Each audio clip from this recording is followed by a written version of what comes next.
देखिए, जेएनयू एक ऐसी संस्था बन गया है,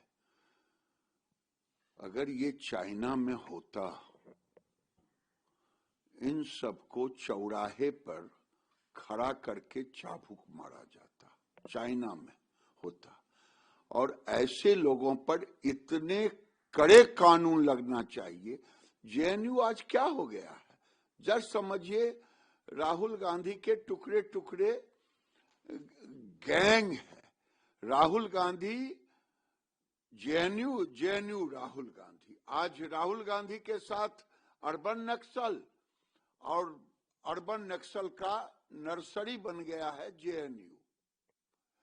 लेफ्ट का प्रयोगशाला बन गया है जेएनयू, और छात्रों को चिन्हित करके ऐसा कड़ा कानून इन पर लाया जाए जो फिर ये लोग खालिद अंसारी की तरह ही सारे का अगर हो तो वही दिखेगा ये देश के प्रति नहीं समर्पित है। ये लेफ्ट ऑर्गेनाइजेशन वहां देश के विरोधियों को पैदा करता है।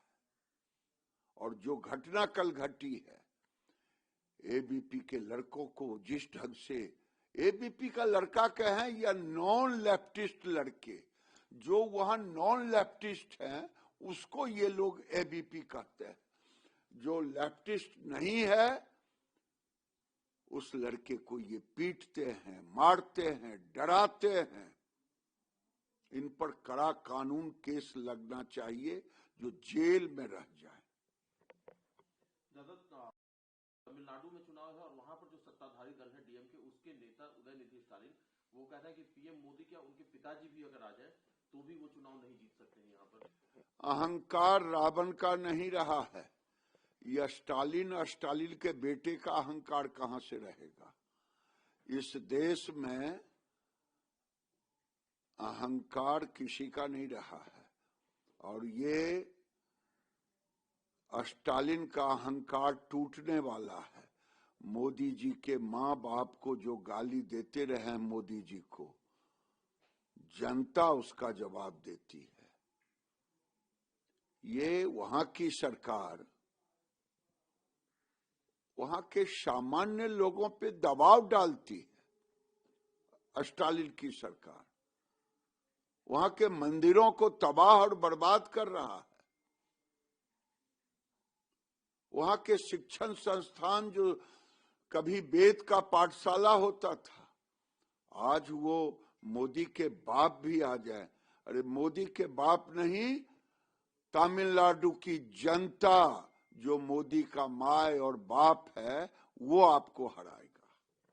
दादा कांग्रेस की तरफ से कल मोदी जी ने तो ये तक कह दिया कि कांग्रेस को कपड़े उतारने की जरूरत क्या है, पूरा देश जानता है कि आप नंगे हो। आपकी विचारधारा कैसी है? बात तो सही कहा। मुझे तो अब लग रहा है किसी दिन लोकसभा में कहीं राहुल गांधी अंडरवियर में ना आ जाए, और हेमंत बिश्व शर्मा जो उनको कहा है कि पागल हैं, कोई गलत नहीं कहा। आज देखिए ग्वालियर में फोटो दिखा, ये कांग्रेस के भेजे हुए, राहुल गांधी के भेजे हुए हैं। इनका तो ब्रेन मैपिंग होनी चाहिए। क्या जो हेमंत बिश्व शर्मा ने आरोप लगाया है सचमुच में पागल है या देश विरोधी है?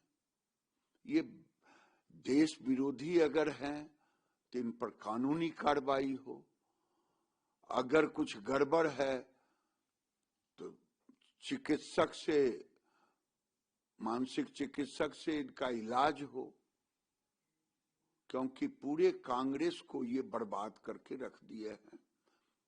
कभी आज तक 1952 से लेके आज तक कोई एलओपी ऐसा शर्मसार करने वाली घटना नहीं की होगी। अब तो सचमुच में डर लग रहा है कि 9 मार्च से सेशन है, कहीं राहुल गांधी ने अंडरवियर गंजी पहन के आ जाए, कोई बड़ी बात नहीं। दादा राहुल गांधी के नेता है मणिशंकर अय्यर, वो भी राहुल गांधी के नेतृत्व में सवाल उठा रहे हैं और कह रहे हैं कि इंडी ब्लॉक की लीडर जो है ममता बनर्जी हैं, उनके बगैर इंडिया ब्लॉक की कल्पना नहीं की जा सकती है। ये तो वो लोग तय करें, यानी राहुल गांधी पर कांग्रेसियों को भरोसा नहीं, उनके सहयोगी आरजेडी को भरोसा नहीं, उनके सहयोगी समाजवादी को भरोसा नहीं, उनके सहयोगी कम्युनिस्टों को भरोसा नहीं, और उनके अंदर कांग्रेसियों को भी भरोसा नहीं, उनके थिंक टैंक को छोड़ करके किसी को भरोसा नहीं।